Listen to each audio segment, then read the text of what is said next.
My name is Robert Lester.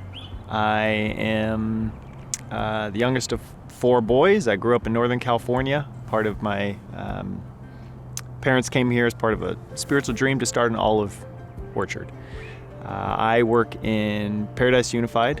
I'm a school-based counselor there, part of a multi-agency grant-funded project that initially was in response to the Camp Fire and has since evolved to include other traumatic experience, with the thought that if we surround children with enough safe, supportive, stimulating adults, that it'll improve their lives. It'll lead to greater school attendance, greater classroom engagement, more of those kind of healthy developments that we hope to see in our children.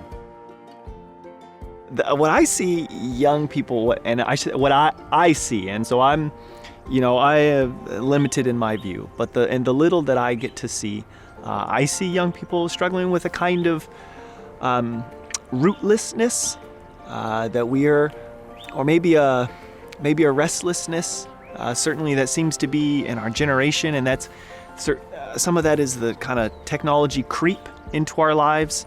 Some of that has been this kind of trauma after trauma after trauma that's built up just kind of locally in this county, but also nationally and internationally, that we don't quite know what to do with ourselves or how to be with each other anymore. And I see that as what children need is in a word, is attachment, right? Is that kind of caring, loving, supportive bond with others. And I don't see them getting that to the degree that they need. And I would extend this to adults, really. I know we're talking about children, and that's often a safe place for us to talk about. We can all agree to do that. But it would no less extend to adults. What we need is each other. And it's like we've kind of forgotten how to be skilled at being with one another. If for taking care of myself, which if I could blur just a little bit the distinction of taking care of others, taking care of ourselves, that they're kind of a interdependent there. They relate to one another. But in either case, I think is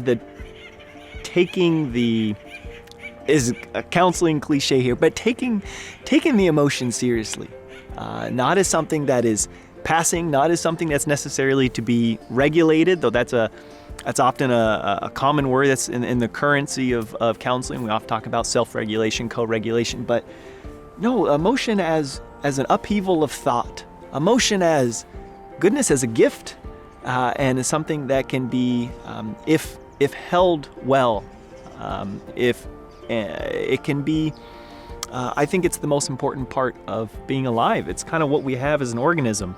Emotions that is the aliveness, the stuff of aliveness, and that often we tend to screen our emotions and censor them. We either put them underground or we have these unbridled displays of them. It's like we don't know what to do with our emotions, and likewise with those of others or with children. So for a taking care of, it would be to not flee from boredom. You do not flee from boredom. Do not drown out anger. Do not try to walk briskly past sadness. Do not get embarrassed by joy. Do not be embarrassed by embarrassment. Goodness, I am, which I'm full of right now, I should mention. Though on the other side of embarrassment is also excitement.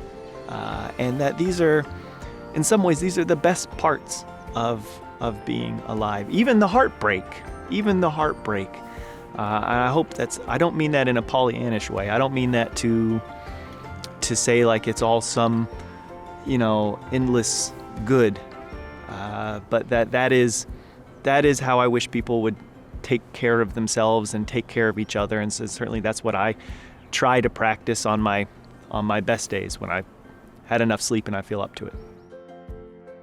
Advice. Okay, so this is tricky, because my advice is to put down advice. If I'm allowed to be, do I contradict myself? Very well then. Is to put it down. We have these really wonderful adult hats and that you sometimes, in order to have them be useful, that sometimes you have to take them off first, because with our good advice, and not that it isn't, not that it doesn't come from very informed, very knowledgeable places, but we can tend to be a couple steps ahead of where other people's children, young people, youth are. We tend to be ahead of where they are, and that's, it's like you're throwing a pass, but the person hasn't gotten there yet, and it's just the pass is going to go out of bounds. They're going to miss it, and so it would be to, I think we can do more to meet children where they are, before we move into advice, is to take seriously the concerns of their world, to take seriously the way that they language their thoughts, their expression. If we call it an aesthetic, like that, to take that seriously and to meet it on its own terms before we take up positions of some advice, some offering that is meant to reduce harm, is meant to do well, is meant to ease the learning curve. But in order for that to land, you got to meet them there. You have to meet them where they are first, and if you want them to come alongside you. I was thinking about how hard it is sometimes to know what to do when faced with these problems that are disrupting students' lives, that are undermining their lives, that are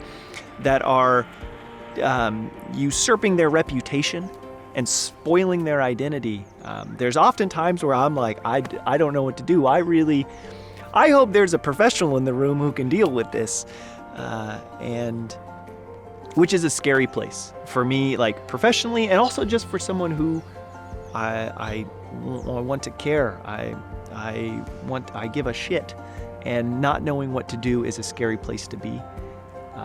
And I want to reach for meaning, and in the process, sometimes I can lose presence. And it would be, I like to encourage myself, and the degree that's helpful to encourage others, is that presence is the thing. That is the thing. Relationship is the thing itself.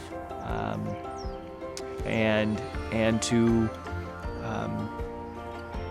whenever I'm in doubt, whenever I have that self-doubt, is as much as possible is to stay with presence, to resist going too fast, too far, to problem solving, to trying to find meaning, make meaning, but just to stay right where I am, because right where I am is often that's exactly where I need to be.